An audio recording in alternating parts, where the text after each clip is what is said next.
ফিলিস্তিনের অসহায় মানুষগুলোর পাশে দাঁড়ায়নি তাদের আরব ভাইরা। আঞ্চলিক শক্তির দেশ তুরস্ক নিন্দা আর বিবৃতির মধ্যেই সীমাবদ্ধ। এক ইরান ও ইয়েমেনের যোদ্ধারা নিজেদের যতটুকু রয়েছে তা নিয়েই মোকাবেলা করছে ইসরায়েলকে। এর বাইরে গিয়ে এবার ফিলিস্তিনিদের জন্য প্রস্তুত বিশ্বের সবচেয়ে বড় মুসলিম দেশটি।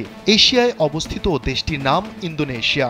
অবরুদ্ধ গাজা উপত্যকায় ১.৫ বছরের বেশি সময় ধরে চলা যুদ্ধে ক্ষতিগ্রস্ত ফিলিস্তিনিদের অস্থায়ী আশ্রয় দেওয়ার জন্য প্রস্তুত ইন্দোনেশিয়া। বুধবার বিশ্বের বৃহত্তম এই মুসলিম দেশের প্রেসিডেন্ট প্রাবোও সুবিয়ান্তো ফিলিস্তিনিদের আশ্রয় দেওয়ার বিষয়ে এই তথ্য জানিয়েছেন।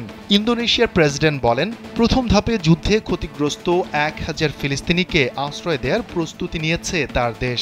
ক্ষতিগ্রস্ত এসব মানুষকে কিভাবে ইন্দোনেশিয়ায় সরিয়ে নেওয়া যায় সে বিষয়ে তিনি দেশটির পররাষ্ট্রমন্ত্রীকে ফিলিস্তিনি ও অন্যান্য পক্ষের সঙ্গে দ্রুত আলোচনা করার নির্দেশ দিয়েছেন।